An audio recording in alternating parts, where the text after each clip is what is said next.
여러분 안녕하십니까. 여러분께서 그렇게 기다리시던 일본의 고도 선생, 고도가 우이문 다카시마 카에몬 선생의 고도 역단 주역점책이 드디어 나왔습니다. 바로 이 책인데요. 아주 크죠. 본문만 584페이지에 이르는 방대한 양입니다. 그리고 2도 인쇄로 되어 있습니다. 이 고도 역단 주역점책은 가격이 48,000원이고요. 제가 쓴 주역책은 38,000원입니다. 이 두 권을 합치면 86,000원이 됩니다. 그런데 지금 이 세트를 함께 구매하시면 이런 혜택을 드립니다. 86,000원을 75,000원으로 할인해 드리고 월간 역학 1개월분 한 권 12,000원입니다. 그거를 서비스로 드립니다. 그러니까 얼마가 됩니까? 원래는 98,000원어치가 되는 거죠. 그걸 75,000원만 내시면 됩니다. 하나은행 저희 전화번호하고 같습니다.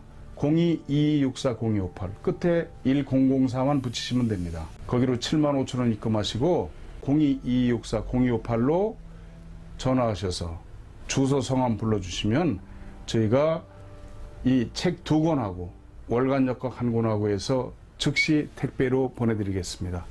많이 신청해 주시기 바랍니다. 법례를 보겠습니다. 첫 번째 건의천괴죠. 이 건괴는 6개 효가 모두 양효만으로 이루어진, 이것은 아주 순양한 꾀라고 얘기하죠. 전체가 양이기 때문에 이런 경우에 이걸 순양하다 이렇게 얘기를 합니다. 순양한 꾀입니다. 건의천괴는 주역 64개 중에서 맨 앞에 있는 그런 꾀가 되겠습니다. 점례를 보죠. 점례 1. 명치 22년 1889년 모 고관의 운세를 점쳐 입서해서 건의 초효를 얻었다. 점단. 건은 순양의 꾀이고, 말씀드렸죠? 순양한 꾀이다.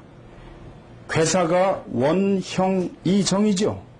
원형 이정의 덕을 갖추고 강건하고 실해서 6토의 우위는 때를 원치 않고 오르고 내림이 있으나 그때에 맞추어 써야만 한다. 즉 가만히 있는 때는 잠룡이죠.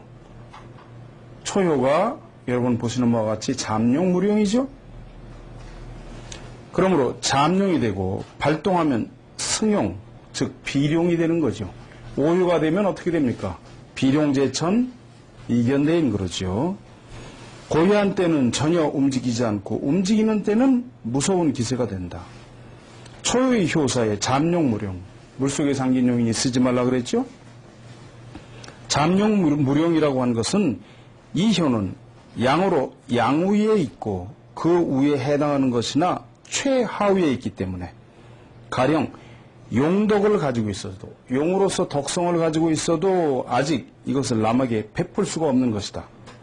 이러한 때에 있기 때문에 잠기고 숨어서 써야만 된다고 하는 것이고, 길이 아직 행하여지지 않았으므로 써서는 안 된다고 경계하고 있는 것이다. 그랬죠. 괴사, 즉 단은 건 원형 이정 그랬죠. 문헌에는 용덕을 가지고 숨어있는 자는 세상을 바꾸지 못하고 이름을 날리지도 못하며 은둔하고 있어도 근심하지 않고 즐거운 때는 행하나 근심할 때는 행하지 않는다. 그리고 누구나 이것을 변화시킬 수 없는 것이 잠룡이라고 하고, 잠이라고 하는 것은 숨어서 표면에 드러나지 않고 행하는 것도 미완성이기 때문에 군자는 쓰지 않는다는 것이다.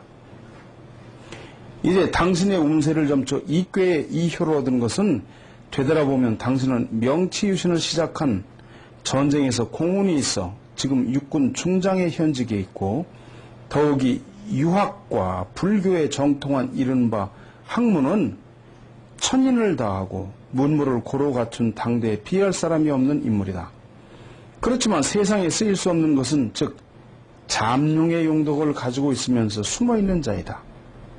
내가 보는 바는 당신은 학문과 무예를 겸해 용덕이 있는 사람이므로 용의 두각이 날카롭고 예리한 것처럼은 남을 관용하는 바가 없고 자꾸만 남을 면책한다거나 의논하는 때에도 지나치게 솔직하기 때문에 남들이 모두 두렵게 생각하여 멀리하는 감이 있는 것은 아닌가 한다. 또 당신 쪽에서 보면 지금은 표면에 드러나는 때가 아니고 용덕이 있어도 수중에 잠겨 있어야 한다.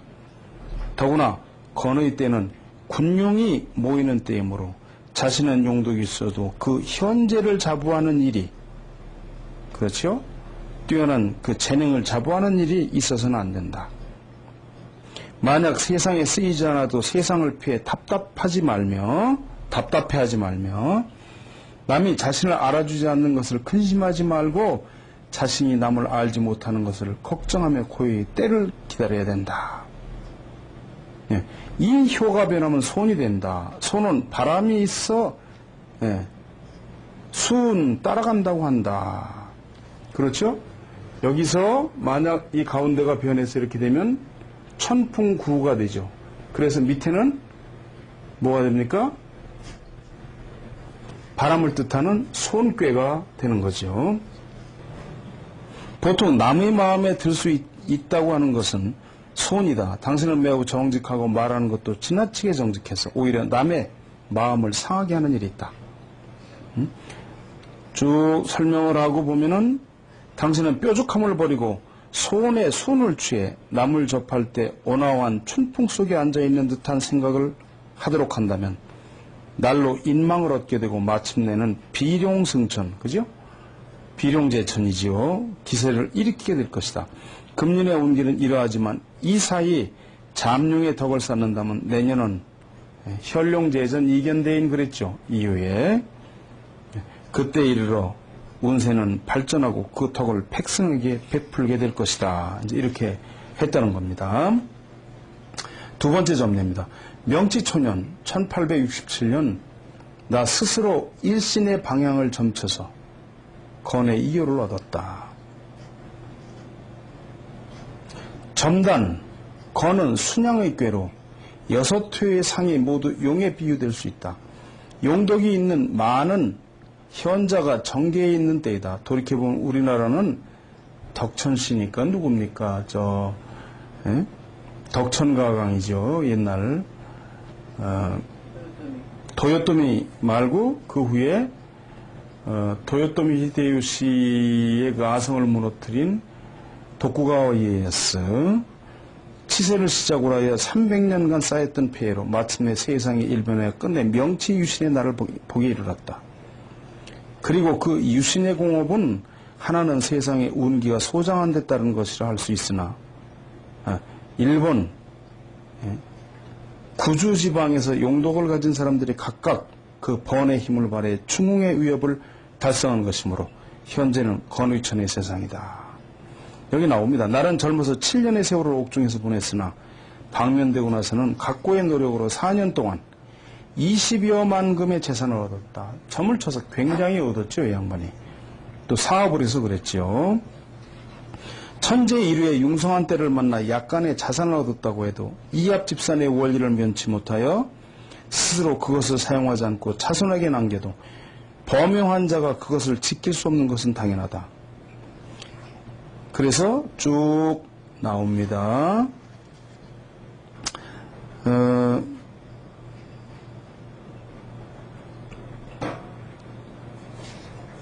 여기 지금 2호를 얻었기 때문에 어떻게 됩니까? 여기 보시면 2호 여기가 뭐 변하면 천화동인이 되지요.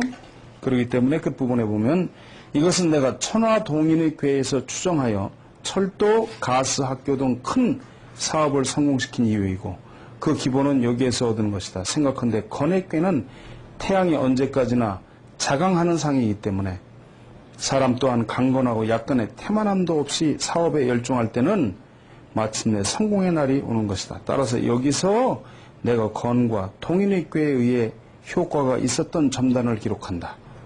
초심자에게도 참고가 되기 바란다. 이렇게 얘기를 했네요. 점례 세 번째입니다.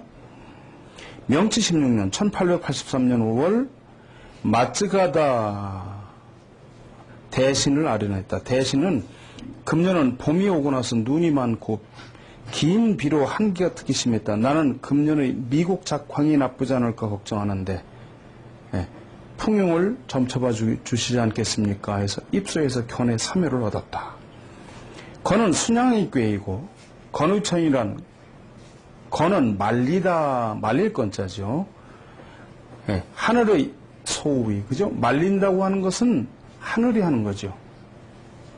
즉 무슨 얘기냐면 가뭄다는 가뭄이죠. 태양의 상징으로 되어 있다. 6회는 모두 양으로 한 개의 음도 없고 그 사이에 종일건건이라고 하고, 건건은 간간과 같은 한발의 의미이다.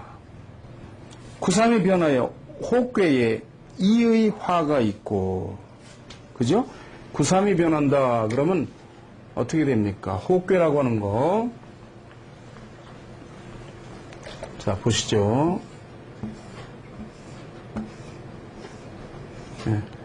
구삼이 변하면 어떻게 됩니까? 천택리가 되는데, 천택리꾀가 되는데요. 호꾀라고 하는 거는, 자, 호꾀를 한번 보시면, 호꾀라고 하는 거는 초요하고 상요를 빼놓고 나머지 4개로서 상하꾀를 집니다. 그러면 2, 3, 4요가 하꾀가 돼서 이렇게 이꾀가 있고, 그 다음에 3, 4, 5효를 가지고 상효를 정하니까 어떻게 돼요? 이렇게 되죠. 그럼 풍화 가인께가 되는 거죠. 그래서 이 아래에 호꾀에 불을 뜻하는 이꾀가 있다 그 말이 되는 겁니다. 이 화가 있고 모두의 꾀에 수요가 없다. 그죠? 여기 물을 뜻하는 감이 없죠. 하나도. 여기 보시면 지금 감이 나오질 않죠? 이 위에는 바람이고 밑에는 불이 있죠. 그러니까 수꾀가 없는 거죠. 수. 감이 없다 그 말이죠. 이것은 금년은 한달임을 나타낸다. 석척약려 그랬죠. 종일건건 석척약려 무고 그랬죠. 저녁에 두려워한다라는 것은 염소가 밤이 되어도 좀처럼 가시지 않음을 나타낸다. 백성은 한발을 두려워하지만 곡물은 잘 자라므로 심에도 잘못됨이 없다. 그죠? 무구라고 하는 것이죠.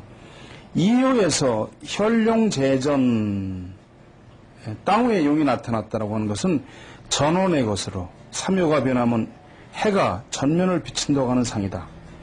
이처럼 한발이 심하다 해도 건을 열매 맺어 해가 없다고 한다. 고로 곡물은 성숙하고 백성을 해롭게 하지 않는다고 했다. 대신은 감탄하여 점이 맞는지 맞지 않는지는 별도로 하고 그 활단에 관해선 노, 성, 숙련의 경지에 있다고 말하였다. 그 후 과연 이 점에서 같이 각지는 대단한 한발이 있었으나 곡물은 풍작이었다. 그 다음에 이제 점례 4번째가 되겠네요. 명치 24년 1891년 2월 나와 역을 동료한 청수순직 씨가 찾아와서 지금 동경지에 15구 대의원 선거가 있어서 그 경쟁이 격렬한데 핫도야마 씨와 찌노다 씨 두 사람의 경쟁이 가장 치열하다.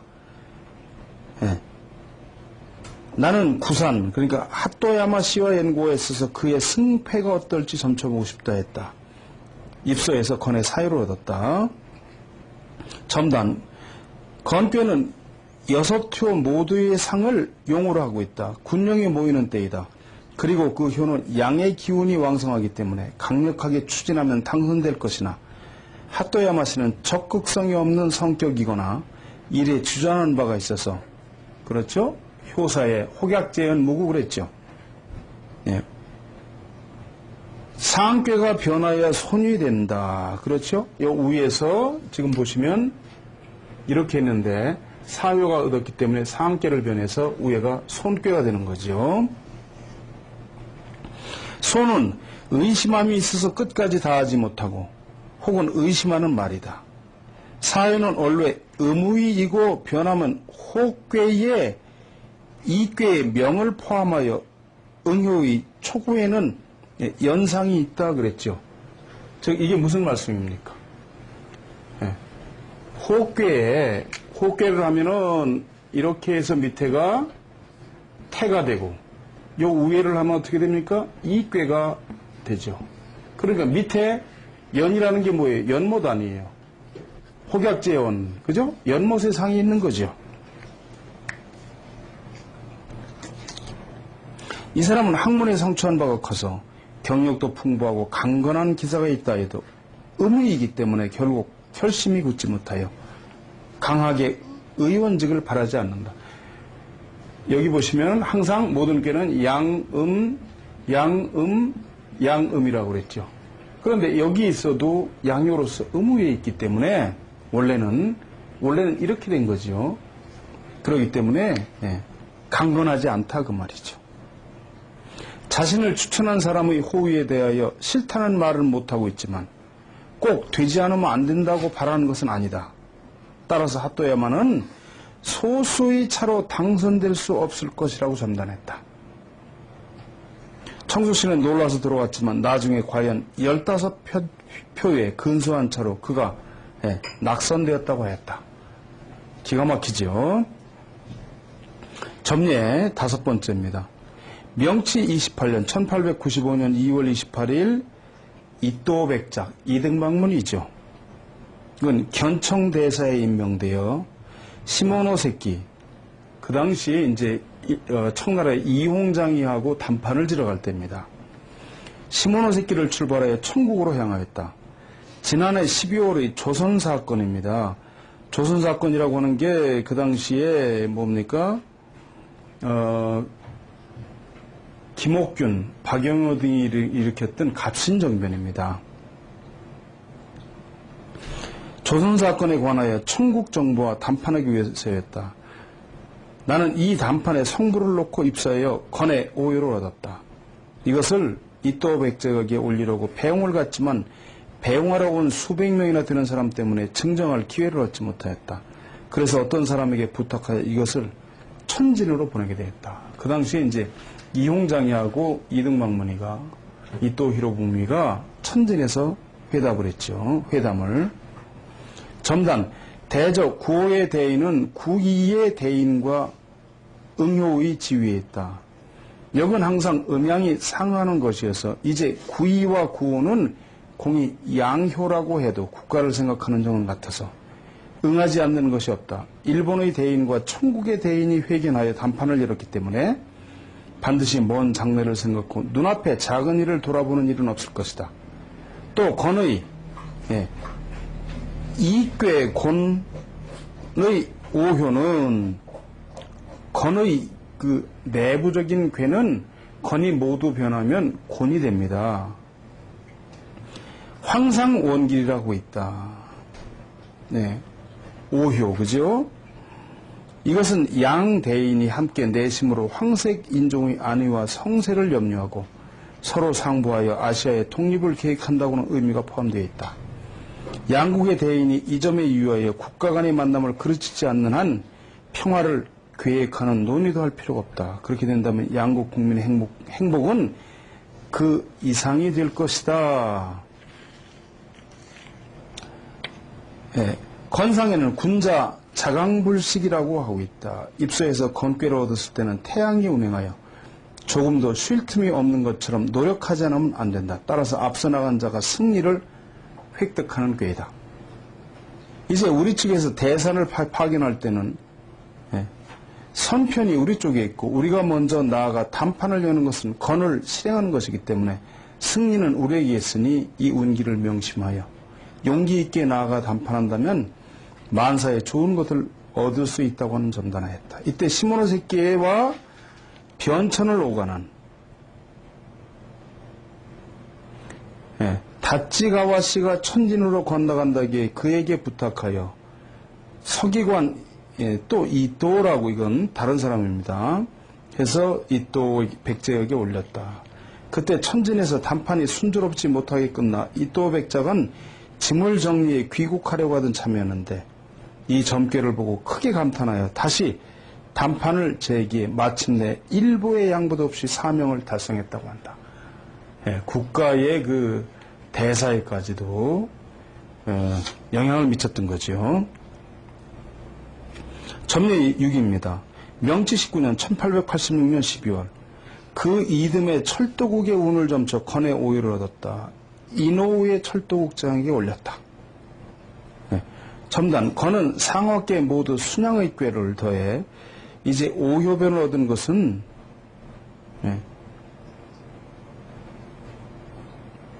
이것 이상 왕성한 것은 없다. 철도국의 운도 역시 왕성하다고 할 수 있다. 이효가 천시, 지리, 인화를 얻은 것은 대중의 마음에 일차여 철도에 주목되고 산물의 증가, 운수교통, 국사반 방면, 인민 이주 등 모두 철도에 의존해 그 성운은 피할 바가 없는 것이다.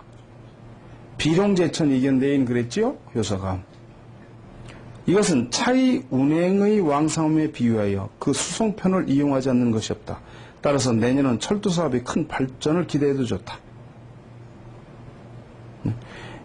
이것은 명치 14년 1881년에 미래의 국회를 점단할 때 이미 철도의 왕성한 운기를 보고했었다.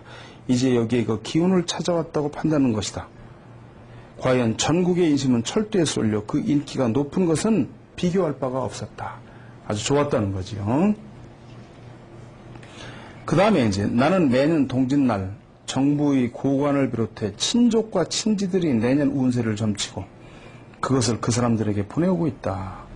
명치 19년 1886년 모 고관에 다음의 운기를 점쳐서 건의 상의를 얻었다. 건꾀는 최대의 강건으로 순양한 꾀이다.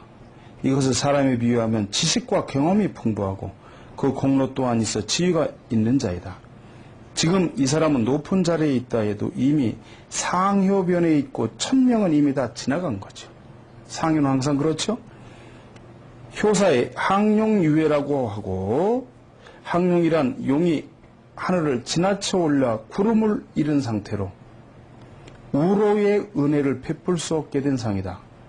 이 사람이 식견이 풍부하고 노련한 수완을 가졌다는 것은 과거의 실적에 의해 세상 사람이 다 아는 바이지만 운명의 순환은 사람의 힘이 미치는 바가 아니다. 따라서 내년은 현재의 지위를 물러나 한거하고 풍호를 즐기는 것이 좋을 것이다. 그 후 그 고관은 이 점서처럼 현직을 물러나 한직의 지위가 주어졌다. 네. 여기까지가 고도역단 건의천기의 점례가 되겠습니다.